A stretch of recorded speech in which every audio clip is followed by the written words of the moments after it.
Dalam informasi cara cerdas bernegara kali ini, kita tampilkan sesuatu yang beda. Informasi kali ini akan mulai dengan memisahkan boy from man. Kita semua mengetahui bagaimana seorang anak tumbuh dari akil balik, kemudian menjadi dewasa. Begitu juga di dalam bernegara. Dewasa bukan masalah usia. Misalnya Amerika, negara yang usianya lebih dari 200 tahun saat ini, baru bisa menerima kepemimpinan dari kalangan minoritas. Pertama, pada saat Kennedy menjadi presiden Amerika karena Kennedy beragama Katolik. Katolik adalah agama minoritas di Amerika. Kemudian di periode lalu, untuk pertama kali presiden kulit berwarna Obama, lalu juga bisa menerima presiden koslet macam Trump yang dipilih dibandingkan presiden wanita. Hingga saat ini belum ada presiden wanita di Amerika. Indonesia jauh lebih maju, sudah ada presiden wanita. Bahkan banyak lagi yang tidak mungkin terjadi di negara lain terjadi di Indonesia. Indonesia lebih siap di banyak hal. Karena itu selayaknya Indonesia itu harus menjadi negara pemimpin dunia. Bandingkan dengan negara idola, Tiongkok. Selama komunis akan selalu mayoritas suku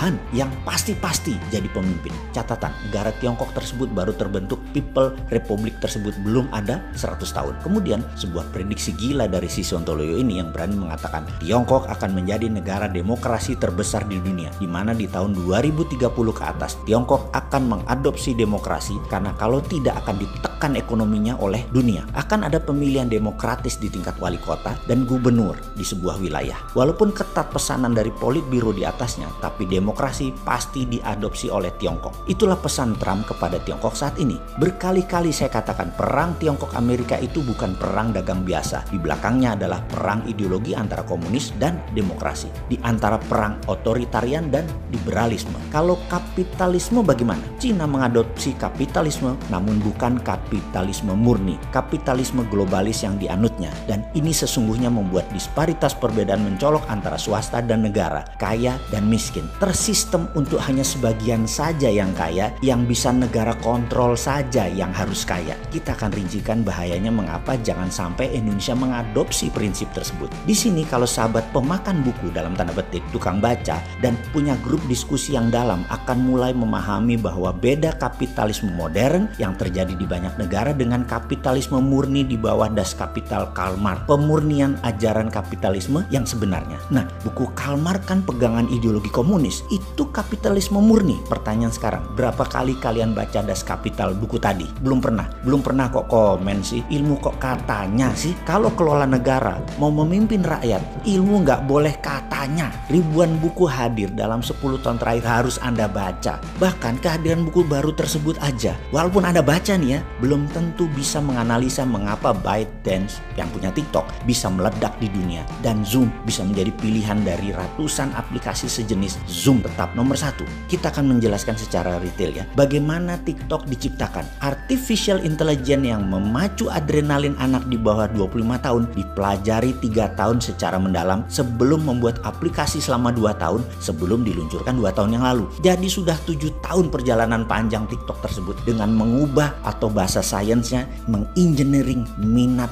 seseorang. TikTok bukan memenuhi maunya pasar, tetapi pasar minatnya diubah sesuai maunya TikTok. Kehadiran TikTok mengagetkan Microsoft, mengagetkan dunia. Yang saat ini Microsoft menjadi leader di dunia teknologi. Mereka tidak paham mengapa TikTok bisa lakukan itu. Dan mereka ingin tahu bagaimana psychological engineering tersebut bisa dilakukan. Dan ini artinya bisa mengarahkan manusia nantinya kemana saja sesuai maunya platform. Sekali lagi, dulu bisnis itu create want, menciptakan keinginan dari sebuah need, dari sebuah kebutuhan. Misalnya, seorang kerja di Jakarta, tinggal di Depok. Kebutuhannya adalah alat transportasi. Dia saat ini naik kendaraan umum. Keinginan dia naik mobil. Maka pebisnis akan menciptakan iklan, advertising, kampanye, meyakinkan orang seperti mereka bahwa naik mobil Mercy yang terbaik, naik Toyota yang terbaik. Misalnya kalau dia Honda, naik Honda yang terbaik. Atau dia penjual Mini Cooper, naik Mini Cooper yang terbaik. Bersaing meyakinkan calon konsumen untuk memenuhi keinginan mereka, wants-nya mereka. Pebisnis tidak bisa create needs. Needs-nya ada dulu, baru mereka menciptakan wants. Namun TikTok menciptakan demand, menciptakan needs dengan didesain. Ada artificial intelligence yang mengawal setiap individu yang begitu Anda download aplikasi mereka, melihat TikTok selama 2 jam ke atas, selesai.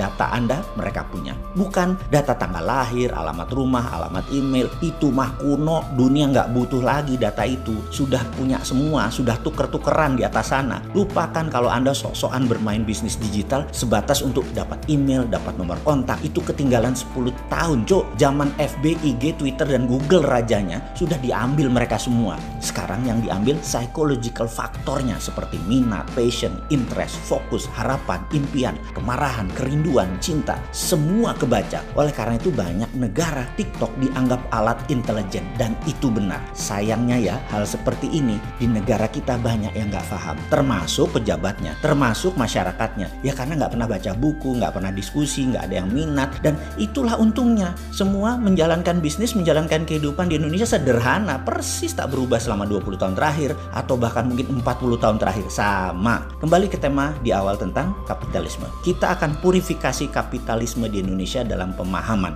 agar jangan menjadi negara ke arah otoritarian dan elitis kapitalis ala komunis. Kita negara demokrasi Pancasila, bernegara ya ala Pancasila. Cocok dengan apa yang terlahir di atas bumi, kekayaan di dalam bumi Indonesia. Cocok dengan budaya ribuan tahun peradaban Nusantara tanpa perlu budaya impor. Semua terkandung di dalam ekonomi Pancasila, bernegara Pancasila. Karena ekonomi Pancasila adalah satu-satunya sistem yang menjalankan purifikasi kapitalisme. Ada yang minat lebih paham tentang beginian, yang akan membuat Indonesia menjadi man,